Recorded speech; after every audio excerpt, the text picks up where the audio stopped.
What's up? 82 days sober. It's your boy Hacker.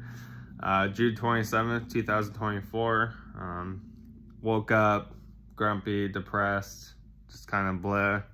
I hate how it's easy to tell. You know, a couple people are like, "Hey, man, you're right. What's going on?" I was like, just leave me alone. Like, I don't know.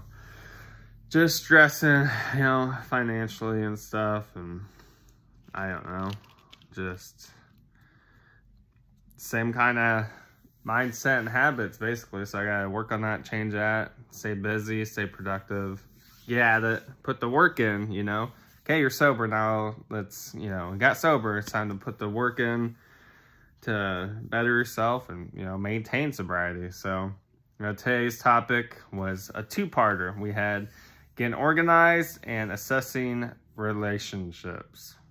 So, for getting organized, I wrote, I grew up without much organization or any discipline. My mom pretty much did everything for me. You know, I was a mama's boy. When I was very little, it was pretty strict, and then I started doing whatever I wanted and never listened.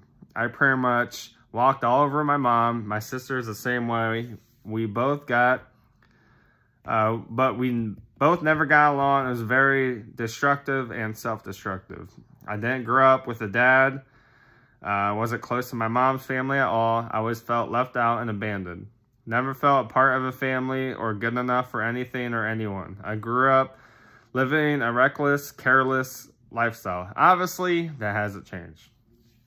But I've always had anxiety. I was always worried about what others thought.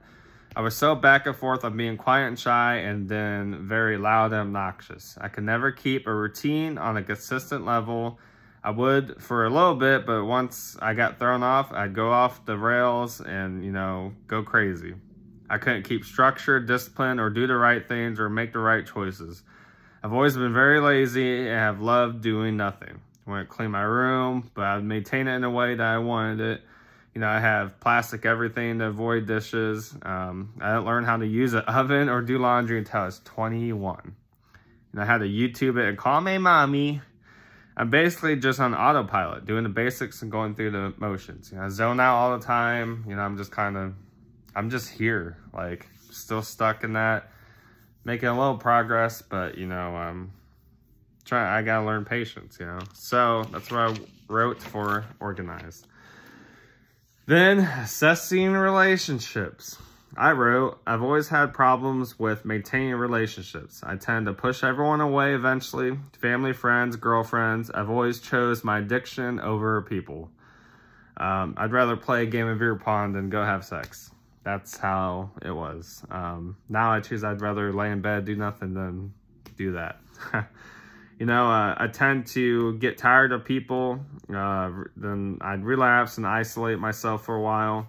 You know, I could never make up my mind. I always go back and forth. Then eventually I'll get all messed up and lash out on people. I say the worst things, you know, very verbal, abusive, and push people away. I've caused so much trauma and pain onto others. I've always had, you know, a bad relationship with myself, and then I take it out on others. I don't love myself, and that stops me from ever loving anyone or accepting love from others. I would jump into relationships and drag them out. I'd want nothing to do with them, but would keep them around just to have a safety net. You know, if things don't work out in my new relationships, then, you know, still have them to go back to. You know, I always have someone to take out or talk to or hang out or love me in case my new relationships don't work out. Basically, a fallback. I'm not ready for any type of relationship right now. You know, friends, relationships, nothing like that.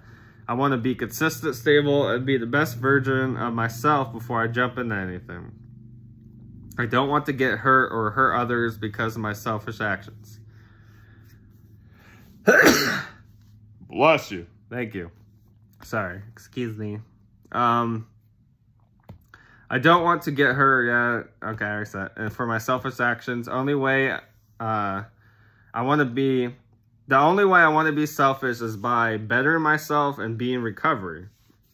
Right now, I'm in sobriety. Big difference.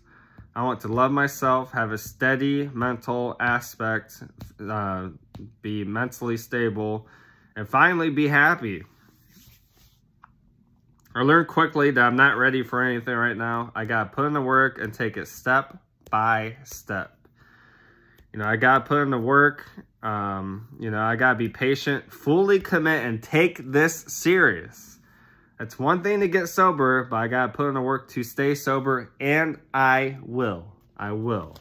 It's a work in progress. I think everything's happening for a reason. If I would have jumped into work, sure I would have financially been all right for a bit, and then relapse cycle, you know, I gotta really dig deep on this one and, you know,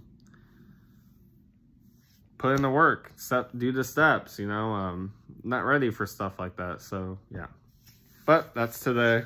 82 days sober. Oh yeah. Thanks for watching. I appreciate it. Have a great day. Love you.